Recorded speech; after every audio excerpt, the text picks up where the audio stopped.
habla acerca de Dina, la hija de que Lea le había dado a Jacob. Y dice que sale Dina y este hombre la ve y la deshonra. Ahora, la deshonra se puede ver de muchas maneras, pero principalmente lo principal es que él se acostó con ella. ¿Okay? Entonces dice que él luego se enamora de ella. Este tipo hizo las cosas al revés, no era la manera que se hacía. Y entonces le dice a su padre: Padre, tómame esta mujer tómamela por mujer, porque sea esposa mía. Y eso está en el verso 6. Y luego dice que Jacob espera hasta que lleguen los hijos de Jacob. Y entonces dice en el verso 14, cuando ya los hijos están, ya los hermanos están, dice: y les dijeron: no podemos hacer esto de dar nuestra hermana a hombre incircunciso, a un hombre que no se ha hecho la operación, si lo podemos ver de esa manera. Entonces dice, con esta condición, dice, porque entre nosotros es abominación. ¿Se acuerdan? Dios dijo: el que no se quiera circuncidar va a ser fuera del pueblo, va a ser maldito, va a ser un enemigo, va a ser abominable. Y entonces dice la palabra del Señor: esto no lo podemos permitir, dicen ellos. Ahora, nosotros sabemos que ellos tienen un plan después de eso, con qué intención lo hacen. Pero ellos entonces dicen, ponen una condición, dicen: más con esta condición os complaceremos, si habéis de ser como nosotros, dice, que se circuncide entre vosotros todo varón. Entonces aquí hay una condición, ellos dicen: si ustedes quieren ser de nosotros, pues véngase y hágase la operación. Eso es lo que Simeón y Leví dijeron. Algo similar están haciendo la gente de Hechos 15. Hechos 15 dicen: si no se circuncidan, ustedes no van a ser salvos. Miren este paralelismo. Simeón y Leví dicen: ¿ustedes quieren ser parte de este pueblo? Véngase y circuncídense. ¿Qué tiene que ver Génesis, que estamos leyendo, 34, con Hechos 15? Tiene mucho que ver. Porque justo lo que Simeón y Leví, que son hombres, como dice Jacob, son hombres de iniquidad, en su consejo no entra mi alma. O sea, son gente perversa y sanguinaria. Ese era Simeón y Leví. Porque dijeron: aunque tenemos razón por lo que hicieron nuestra hermana, pero ahora nos la vamos a cobrar nosotros. Y mira qué es lo que hace. Ya lo sabemos, pero vamos a leerlo. Entonces dice: os daremos vuestras hijas y tomaremos nosotros las vuestras y habitaremos con vosotros y seremos un pueblo. Mas si no prestareis oído para circuncidaros, tomaremos nuestra hija y nos iremos. Y parecieron bien sus palabras a Hamor y a Siquem, hijo de Hamor. Y no tardó el joven en hacer aquello, porque la hija de Jacob le había agradado y él era el más distinguido de toda la casa de su padre. Entonces dice, verso 25: pero sucedió que al tercer día, cuando sentían ellos el mayor dolor, dos de los hijos de Jacob, Simeón y Leví, hermanos de Dina, tomaron cada uno su espada y vinieron contra la ciudad que estaba destruida y mataron a todo varón. En respuesta a lo que mi esposa preguntó, que si no era doloroso, claro que era doloroso, era muy, muy doloroso. No se imagina usted, no creo que podemos imaginarnos cuánto duele. Después de la operación, de por sí la operación duele después. Y eso es usando métodos. Hoy en día tenemos pastillas, tenemos calmantes, tenemos ayuda. Imagínense en aquel tiempo que no había nada de eso. Ahora, claro que era muy doloroso. Y Dios no le pregunta a Abraham: Abraham, ¿lo quieres hacer? ¿Estás dispuesto? ¿Quieres pasar por el dolor, la angustia? No. Tienes que hacerlo. No tienes otra salida. Porque es lo único que Dios te ha pedido. A cambio de eso te va a dar toda la tierra y vas a venir a ser pueblo de él. Por eso es que a Abraham se le conoce como el padre de la fe. Por eso es que yo, cuando leo la escritura, yo no miro otro pueblo aparte de Abraham. Porque si hubiese otro pueblo aparte de Abraham, Abraham no fuera el padre de la fe, ni fuera con quien comienza la fe. Es Abraham el que mire todo lo que Dios le está pidiendo, y Abraham siempre dice: sí, Señor. Él siempre acepta. De Abraham siempre está dispuesto: haz esto, bien, haz esto, bien. Por eso se conoce el padre de la fe. Entonces circuncisión se hacía así, con piedras afiladas. No era como nosotros muchas veces lo pensamos hoy en día. Vamos a ir rápidamente acá al libro de Génesis. Perdón.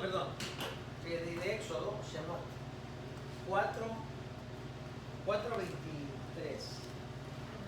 Dice así. 22 dice. Y dirás a Faraón. Esto es cuando ya Moisés, después de la zarza, agarra el camino y ya se va a buscar al pueblo de Israel. Y dirás a Faraón, Jehová ha dicho así, Israel es mi hijo, mi primogénito. Ya te he dicho que dejes ir a mi hijo para que me sirva, mas no has querido dejarlo ir. He aquí yo voy a matar a tu hijo, tu primogénito. Y aconteció en el camino que en una posada Jehová le salió al encuentro y quiso matar. Está hablando de Moisés.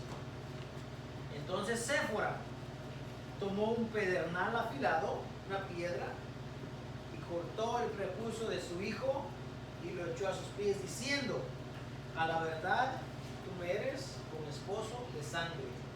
Así le dejó luego ir, y ella dijo: esposo de sangre a causa de la circuncisión. Bien, aquí hay un elemento que no lo habíamos visto, pero lo vamos a ver, y es la sangre. Cuando se hace la circuncisión, hay sangre de por medio. ¿Ok?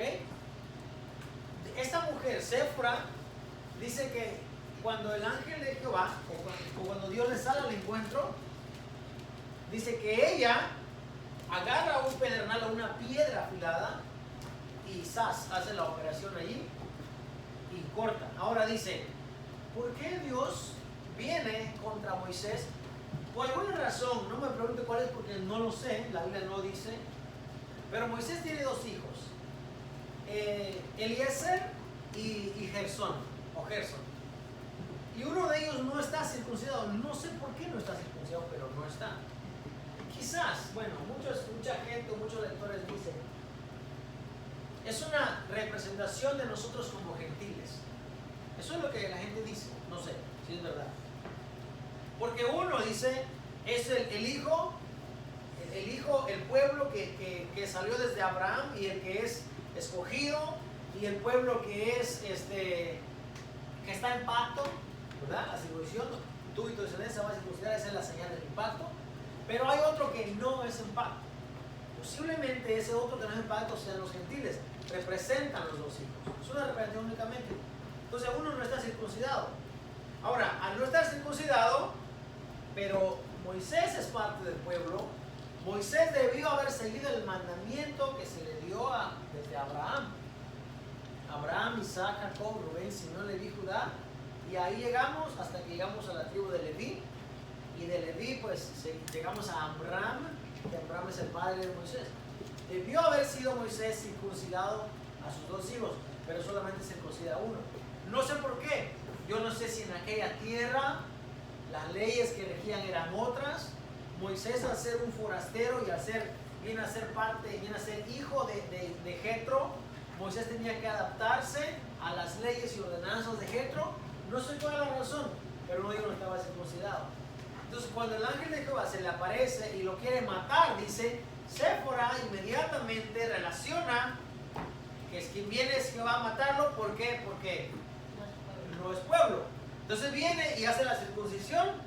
Alguien dijo ahí como en un acto como de espada japonesa, así, ¿verdad? No sé cómo pasó, con 2 piedras, 3 piedras, corta y lo entrega. Y entonces Séfora dice, ciertamente tú eres un esposo de sangre. ¿Qué hay en la sangre realmente? La sangre, hermano, es el pacto, es lo que representa un convenio.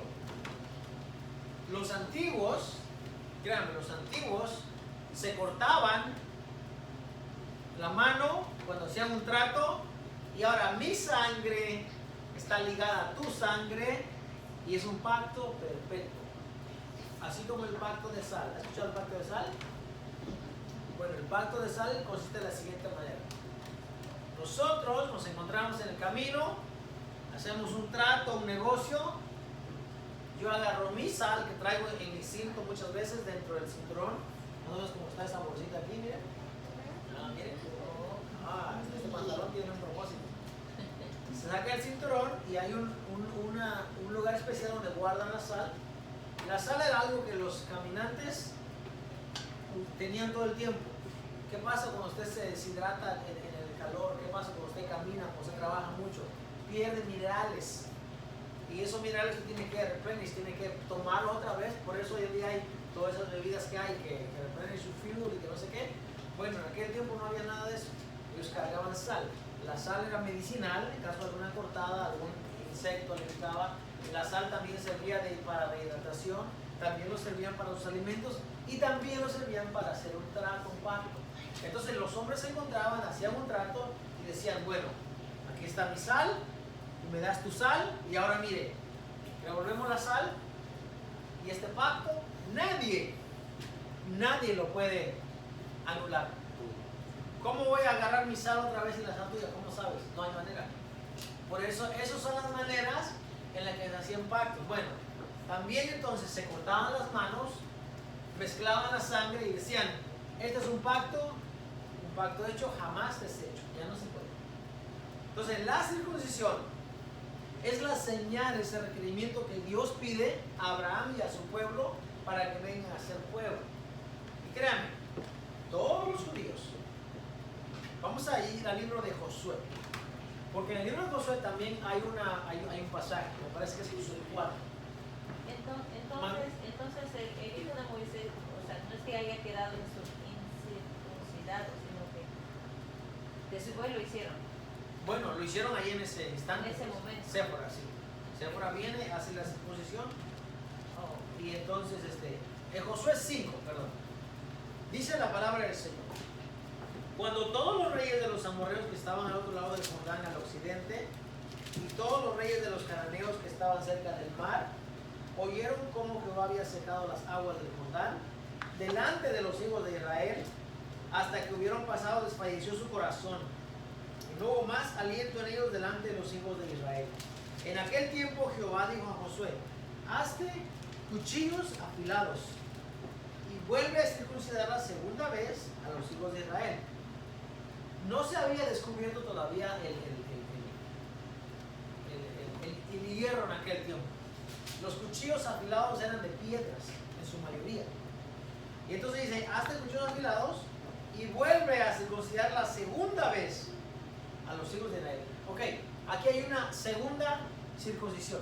Y esto, si lo queremos ver de esta manera, también es un paralelismo, es una comparación con el pueblo. Fíjese, el primer pueblo que salió de Israel dice que había sido circuncidado todo. Pero el segundo pueblo, el que había nacido en el desierto, ya no. Y estos jóvenes, todos los que eran mayores de 40 años, murieron en el desierto. Quedó otra generación. Nace una generación que no están circuncidados. En el desierto, Moisés no circuncidó a nadie, según lo dice la palabra del Señor. Y esto es un paralelismo porque hay una segunda circuncisión cuando ellos entran a la tierra prometida. Mire, si leemos todo lo que dice acá la palabra del Señor, vamos a entender algo fácil de entender, porque eso tiene que ver con nosotros. Entonces dice, y Josué se hizo cuchillos afilados y circuncidó a los hijos de Israel en el collado de Alalot. Esta es la causa por la cual Josué los circuncidó. Todo el pueblo que había salido de Egipto, los varones, porque la mujer no es circuncida, ¿verdad? Todos los hombres de guerra habían muerto en el desierto por el camino después que salieron de Egipto. Pues todos los del pueblo que habían salido estaban circuncidados. Mas todo el pueblo que había nacido en el desierto por el camino después que hubieron salido de Egipto no estaba circuncidado. Imagínense cómo nacieron todos esos niños en el desierto. No había parteras, bueno, quizás no había parteras, pero no habían todos los medios que hay hoy en día, pero nacieron esta generación. Entonces dice, porque los hijos de Israel anduvieron por el desierto 40 años, hasta que todos los hombres de guerra que habían salido de Egipto fueron consumidos, por cuanto no obedecieron a la voz de Jehová, por lo cual Jehová les juró que no les dejaría ver la tierra de la cual Jehová había jurado a sus padres, que no les la daría, tierra que fluye leche y miel. a los hijos de ellos que él había hecho suceder en su lugar, Josué los circuncidó, pues eran incircuncisos, porque no habían sido circuncidados en el camino. ¿Qué quiere decir incircunciso? Alguien que no es pueblo, alguien ajeno, alguien maldito, alguien que no tiene entrada. Y esta gente, fíjense, antes de entrar a la tierra prometida, ¿ok?, antes de que Dios le diese la tierra que fluye leche y miel, les dice, tienes que pasármelo a todos por la navaja, todos van a ser circuncidados, todos los hombres. Y Jehová, dice, a los hijos, verso 8, y cuando acabaron de circuncidar a toda la gente, se quedaron en el mismo lugar en el campamento hasta que sanaron. Entonces, después de la circuncisión, tenía que pasar un largo tiempo hasta que ellos estuvieran sanos. ¿Ok? No era fácil, no era algo que si alguien me dice hoy en día, te voy a circuncidar, realmente el proceso no vamos a compararlo como el proceso de ellos. Fíjese, a ver, ¿qué implica que yo venga a ser parte del pueblo de Dios y me tenga que circuncidar? ¿Qué implica? Implica que me tengo que someter. Implica que tengo que pasar por ese dolor. Implica que tengo que sufrir para yo venir a ser parte del pueblo de Dios. Estamos hablando de aquellos términos. Bueno, si alguien viene hoy en día y dice, bueno, te tienes que circuncidar para ser parte del pueblo de Dios, ¿usted cree, de verdad, créanme, aparte de que mentalmente, psicológicamente me va quizás a afectar o a dañar, ¿usted cree que hay un dolor comparado con el dolor que sintieron aquel pueblo, dado el hecho de que hoy en día se haría en un hospital o en una clínica con todos los medios que tenemos y con todas las medicinas que tenemos? Nomás piense, ¿acaso es lo mismo? Definitivamente no. Definitivamente el proceso, aunque el significado es lo mismo, pero la manera en la que la persona va a sufrir o va a decir, o estoy entregando parte de mi vida, no es lo mismo. En aquel tiempo sí. En aquel tiempo, ¿sabe quiénes circuncidaban? Cuando venía un esclavo o cuando un emperador o un rey quería decir, bueno, tú eres de mi propiedad y yo te voy a poner mi marca, y te circuncidaban. Eso es lo que se hacía incluso antes. La circuncisión, les quiero decir algo, la circuncisión, según la historia, no comienza con Abraham, ¿okay? Los egipcios ya lo practicaban y era una manera de ellos poner su marca. Era manera de poder decir, tú eres de mi propiedad, tú me perteneces. A ver, si hablamos en términos realmente como seres humanos, como personas, ¿qué es lo más preciado que un hombre pueda tener, verdad, en su cuerpo? Que cuide tanto y que relacione con algo sagrado. Pues es esa parte del hombre, realmente. Por eso, cuando habla la palabra testigos, viene de allí también. Entonces, cuando Dios le dice, ustedes se van a circuncidar en Gilgal, así se llama aquel lugar, Dios los está preparando porque a partir de esa segunda circuncisión se cumple la promesa de Dios que le prometió a Abraham. Imagínense, 430 años después que Dios le da la promesa a Abraham, ellos salen de Egipto, y de los 430 años después, 40 años divagan en el desierto. O sea, 470 años para que la promesa de Dios se cumpla. Abraham no vio la promesa. Por eso el libro de Hebreos 11 dice, por fe caminaron aquellos hombres, caminándolo como viendo lo invisible, porque tenían sus ojos fundados en algo que no se ve. A Abraham le dijeron, mira, yo te voy a dar toda esta tierra a ti y a tu descendencia, pero tu descendencia va a descender a Egipto y va a ser esclava. Y Abraham pudo haber dicho, no, esto es una carga muy grande para mí, es algo que yo no puedo, ningún ser humano hoy en día que le haga este tipo de propuesta va a aceptar. Es decir, mis hijos y los hijos de mis hijos van a ser esclavizados y oprimidos y van a ser llevados, no van a tener derechos, o sea. Y Abraham dijo, sí, está bien. Por eso es el padre de la fe. Entonces en Gilgal, ellos, el libro de Josué 5, se circuncidan todos aquellos hombres que no habían sido circuncidados. Y entonces dice, cuando acabaron de circuncidar a toda la gente, se quedaron en un lugar en el campamento hasta que sonaron. Y Jehová dijo a Josué, hoy he quitado de vosotros el oprobio. ¿Qué quiere decir oprobio? La presión, la vergüenza. Hoy dice, les he quitado del oprobio, la carga, el peso, el yugo. Hoy dice, todo lo que traían de Egipto, se los he quitado hoy. Algo simbólico. Te quitan algo, una parte de tu cuerpo, y con eso dejas ir todo lo demás. Ahora, miren qué es lo que continúa. Por lo cual el nombre de aquel lugar fue llamado Gilgal hasta hoy. Y los hijos de Israel acamparon en Gilgal y celebraron la Pascua a los 14 días del mes por la tarde en los llanos de Jericó. Al otro día de la Pascua comieron del fruto de la tierra, los panes sin levadura, y el mismo día espigas nuevas y tostadas.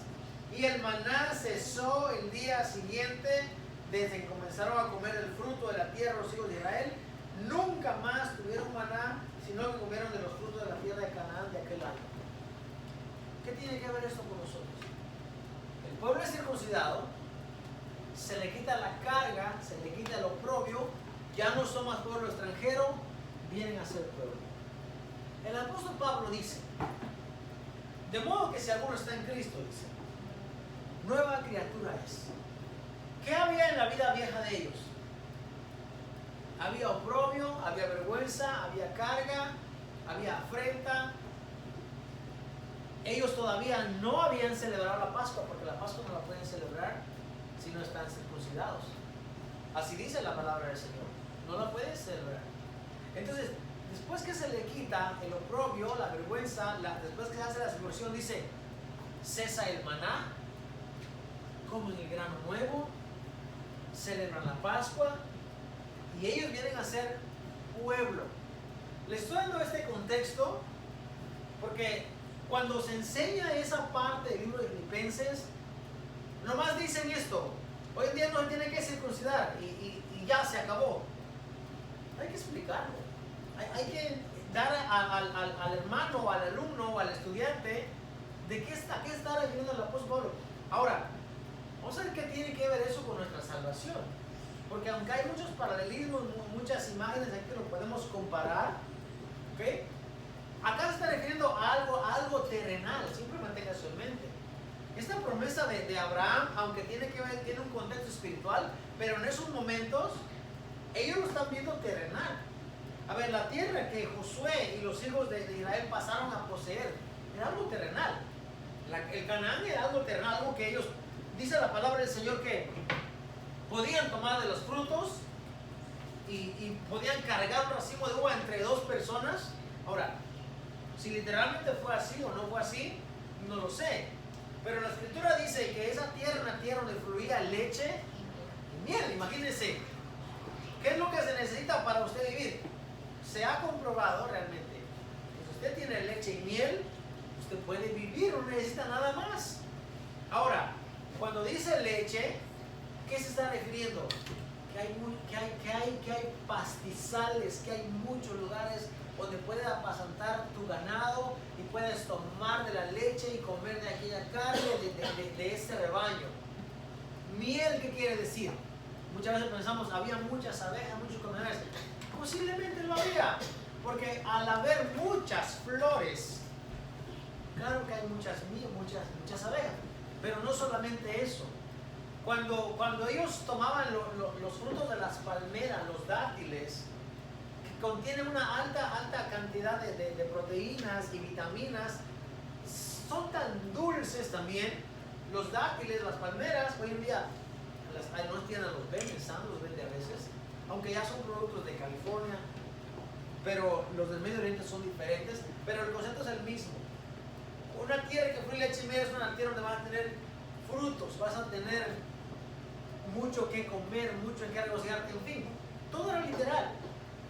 Ahora, ellos van a entrar a la tierra prometida. Dice que aquel día cuando entran, ya no va a haber más maná, Y acuérdense, Jesús dijo, no os dio Moisés a comer el maná del cielo. Él no les dio, eso no es el maná. Yo soy el maná de Dios. Yo soy el pan que descendió del cielo. En lo que comieron Moisés, olvídense eso, él dice, yo soy ese maná. Ahora, por eso el Señor dice, el que no come mi carne y bebe mi sangre, no tiene parte en el reino de los cielos. Y no está hablando literal de que hay que comerlo. Muchos lo entendieron así. Y dijeron, ¿qué es esto que se nos está diciendo que tenemos que comerlo? Incluso la iglesia del primer siglo fue acusada por el Imperio Romano de cometer canibalismo. Canibalismo, ¿sabe? Cuando se comen a las personas. Porque muchos pensaban que al comer la cena del Señor, literalmente estaban comiendo el cuerpo y la sangre de Cristo. Y crean, en nuestra actualidad, mucha gente piensa, en la religión católica, piensa que cuando tienen lo que ellos le llaman la Eucaristía, ellos literalmente están comiendo la sangre de Cristo. Y están comiendo el cuerpo de Cristo. Literal, ellos lo piensan. Y la sangre, eso es lo que ellos llaman la transustación. Ellos dicen, no, esto es... Y son tan ignorantes que entonces dicen, como dice que el que no come mi carne y bebe mi sangre, nosotros lo comemos y lo bebemos, y dice, el que no come mi sangre, come mi carne y bebe mi sangre no tiene parte del reino, nosotros ahora tenemos parte del reino. Y acabamos la transustación y vamos a nuestra vida vieja. Esperar el siguiente domingo para venir y comer otra vez. Así está, por la falsa enseñanza. Entonces, dice la palabra del Señor. Vamos a terminar. Voy a dar esta lectura para que la semana que viene, si el Señor sí lo permite, estemos entremos en a lo que se refiere la escritura por qué el apóstol Pablo dice esto. Ya creo que el contexto histórico ya lo tenemos, ya entendemos, ya sabemos a qué se refería, cuál era la razón por la que se hacía y cómo ellos debían de hacerlo. Verso 1 del capítulo 15 dice: entonces algunos que venían de Judea enseñaban a los hermanos, si no se circuncidan conforme al rito de Moisés, no podéis ser salvos. Ahora, creo que ya les expliqué a ustedes, y de acuerdo a lo que dice Josué 5, dice que en el desierto nadie se circuncidó. Ahora, cuando ellos dicen de acuerdo al rito de Moisés, no se está refiriendo a lo que Moisés hizo o practicó, sino que se refiere a lo que Moisés dejó escrito para todo el pueblo. ¿Bueno? Dice, como Pablo y Bernabé tuvieron una discusión y contienda no pequeña con ellos, o sea que esta gente discutió bastante, ¿okay? Tuvo una contienda muy acalorada, dice, no fue pequeña la contienda. No pudieron arreglar ese asunto ahí, sino que se dispone que subiese Pablo y Bernabé a Jerusalén. Y algunos otros de ellos, a los apóstoles, a los ancianos, para tratar esta cuestión. Vea usted, el gobierno de la iglesia, el gobierno del cuerpo de Cristo, debe ser un gobierno estructurado.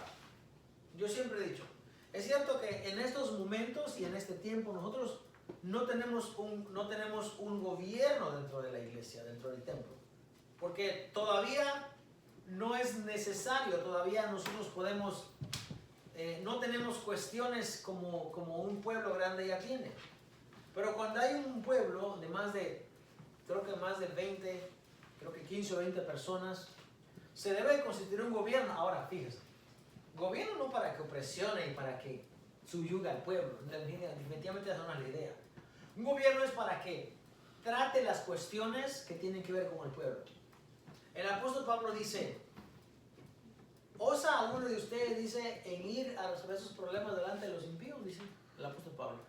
Leíamos cuando hablamos de los ángeles, el miércoles. Dice, ¿no saben acaso que ustedes van a juzgar a los ángeles? ¿Y les parece muy pequeño andar juzgando asuntos de ustedes? No, dice, para vergüenza de ustedes lo digo. Ustedes deben tener ahí gente capaz de resolver sus problemas. La iglesia debe tener gente capacitada para resolver los problemas que suceden en el mismo pueblo. Ahora, acuérdense que en aquel tiempo, al ser las ciudades pequeñas, comparado con lo que hoy en día eran muy pequeñas, muchos negocios, muchos asuntos rondaban alrededor de lo que era la iglesia, de Corintio en este caso. Ahora, hoy en día quizás nosotros, bueno, no tenemos nada que ver en nuestro diario vivir, en nuestra vida cotidiana allá afuera, y no nos relacionamos tanto. Pero aún en los grupos donde hay más de 15 o 20 personas, hay muchas personas que, por ejemplo, emplean a otras dentro de la misma congregación. Hay muchas personas que quizás hay discrepancias en cuanto a no se me dio cierta información que es lo que tenía que hacer, y entonces surgen contiendas, surgen disensiones, como dice el apóstol Pablo. Y el apóstol Pablo dice, está bien que haya disensiones, porque de esa manera se manifiestan los que son verdaderos, dice el apóstol Pablo. Ahora, tiene que haber un gobierno que sea capaz. Un gobierno, no me estoy refiriendo a una cabeza, a un pastor como mucha gente hoy en día lo tiene. Hay un problema y dicen, bueno, lo que el pastor decida. No, eso no es así. La iglesia tiene que tener un gobierno. Incluso la iglesia católica dice, el primer papa fue el apóstol Pedro. Y es una falsedad. Usted no ve al apóstol Pedro en el Concilio de Jerusalén tomando decisiones y diciendo, se hace así y así y así. No, no lo ve. Pablo y Bernabé no sube a ver a Pedro, dice, sube a Jerusalén para ver a los ancianos y a los apóstoles, lo cual nos indica que este problema que hay acerca de lo que ellos van a hablar acerca de circuncisión, porque Pablo no andaba circuncidando a la gente, Pablo no andaba haciendo eso. Circuncida a Timoteo y a Tito más adelante, pero no por él, lo hace por la gente, por los judíos, por el pueblo que está tan cerrado en su mente y no quiere aceptarlos a ellos. Pablo tiene que hacerlo. Es diferente cuando haces algo porque tienes que hacerlo y cuando lo haces porque quieres hacerlo. Pablo no estaba circuncidando gente, él estaba defendiendo. ¿Qué dice Filipenses 3 que estamos estudiando? Guárdense de aquellos que los quieren circuncidar. Pablo no estaba circuncidando gente. Y tampoco, como mucha gente dice, Pablo cometió un error al circuncidar a Timoteo y a Tito. No era un error. Es que el que dice que es un error no lee el contexto de lo que significa. Usted se imagina que Pablo llega a la sinagoga y lleva a Timoteo, y Timoteo es un maestro o alguien que va a exponer o alguien que va a escuchar o alguien que tiene que ser parte de ahí, y le dicen, Timoteo, tú no puedes entrar. ¿Por qué? Porque no estás circuncidado. Pero es que es mi talmudín, mi estudiante, quiero que él está conmigo, él me ayuda, trae mis libros, o es como se dice, mi mano derecha, ¿verdad? No puedes entrar. No puedes entrar, no estás circuncidado. ¿Cómo saben ellos que Timoteo no está circuncidado? Porque en el primer siglo los baños no son como hoy en día. Y la gente no se baña con ropa. Se baña sin ropa. Y la gente puede ver quién es, aquel es, aquel no es, aquel es, aquel no es. Incluso los griegos, como amaban tanto su cuerpo, hicieron un proceso quirúrgico que revertía la circuncisión. ¿Escuché bien? Sí. Había una parte, un proceso que ellos hacían que revertía la circuncisión. Y entonces muchos judíos estaban siguiendo esa corriente también de lo que amaban su cuerpo. Por eso usted ve que muchas fotografías, muchas culturas de los romanos son desnudos, son sin ropa, enseñando la pose, los músculos aquí, todo. Ellos amaban mucho su cuerpo. Por eso el apóstol Pablo dice, guárdate de esto, dice el apóstol Pablo. El ejercicio corporal, dice, para poco es provechoso. O sea, no mires tanto ahí. Ejercítate en la piedad, dice el apóstol Pablo, porque eso tiene provecho en esta vida y en la vida eterna. Entonces, ellos sabían incluso un proceso que revertía la circuncisión. Entonces, ellos sabían quién estaba circuncidado y quién no. Ellos sabían. Entonces, Pablo forzosamente tiene que circuncidar a Timoteo y también a Tito más adelante. Entonces, la semana que viene, si Dios permite, vamos a continuar con esta enseñanza.